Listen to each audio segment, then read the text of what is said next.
Okay, so what we're going to look at here in our simulation, day 3, we're going to look at some different settings. So let's go back up and make the sun and the planet again. That's the next setting. Now, we can manipulate a couple of things on this.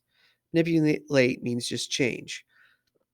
So let's look at this down here in this data table. Slide 3 says go to where it says velocity, that's speed in a given direction, and go in the y column and change 120 to 0, like this. You'll notice that that velocity red line is gone. There's no velocity now. Hit start and see what happens. Boom. What in the world? It just gets attracted to it. Well, what's happening? Um, well, you have two objects. Both of them have gravity within them, and both of them are pulling on one another. And so, if there's no movement, no velocity, no inertia, nothing, then the gravity between the two is just going to attract them. And the larger object is going to attract the smaller object much faster. You can see that happening. Okay. But what about this? What if I stretch this out from 150? So the position between is 150 in my positioning. What if I double that to 300? So it's over here. It's twice as far. I've just increased the distance. Increase the distance. What am I going to do to the gravity? Oh, okay. Same things happen. Still attracted to one another.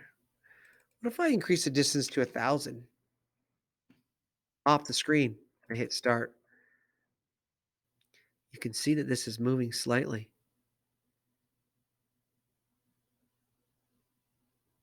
There's an attraction. Yep, still attracted. Interesting. Okay, well, let's do this again. Let's go back to 300. Let's put just a little bit of velocity on this thing. Actually, let's go to 150. Let's put a little bit of velocity. Let's put a speed in a given direction. In fact, let's go on the X, not the Y quadrant. X is from side to side. Let's make it go 100. See how this velocity give it a direction on the x-axis? Let's see what happens here if I shotgun this thing and away from the sun.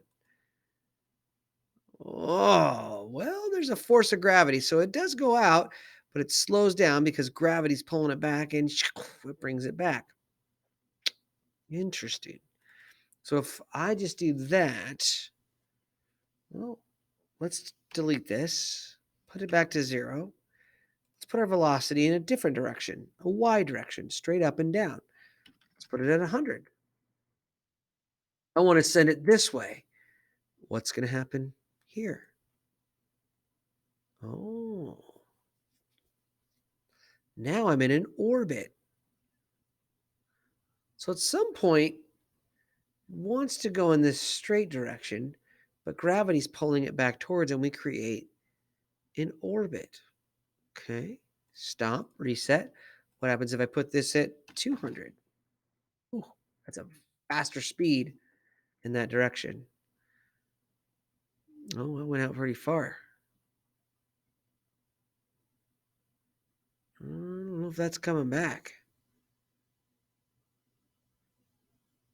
Don't think so. Broke away from the gravity. What if I put it at 120? Oh, interesting. What if I put it at 130? A little bit more speed. Interesting. Did you notice that the faster the velocity of the planet, the more circular the orbit? If I go too fast, it zooms away. It breaks that gravitational orbit. If I go less, oh, it's an elliptical type orbit. Look at that. It's not fast enough to keep stretching, so it gets pulled in and then it slingshots back out. So velocity can affect the orbit but gravity still pulls it back through. If I go back to 0 and hit play, gravity is pulling on those two objects. We know that. Velocity, when something's in motion, that is what changes.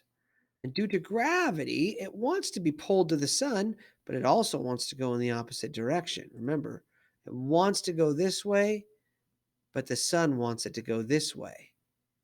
And so as a result, we get something a little bit more curved, like this. Okay. So gravity, two objects wanting to be close to each other. What if I change the size? What if I made this thing teeny tiny? Oh, less mass, less gravity pulling on one another. It's got a bigger orbit. Very interesting. What if I made this thing 50? Ooh, their gravities are affecting one another now. This purple planet's pulling more on the sun. Okay. What if I go really crazy? Let's see if I can make this thing 500. Now let's see if it'll go 1,000. Oh, yeah, massively huge. Well, if this stays at 10 and this is at 0, we know what that happens there. Sucked right into it. But what if I start putting velocity into this thing? If I do my normal velocity, ooh, that's not enough. Gravity's too strong. I wonder how fast the velocity would have to be. 1,000? Whoa. In order to not get sucked in, it's going to be having to move pretty stinking fast. Interesting. I'm going to have to go even faster. 10,000. Oh, too much. Go to 1,500.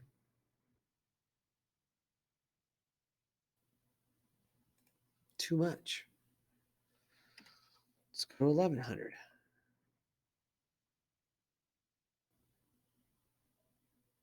Too much. Let's go back to 1,000.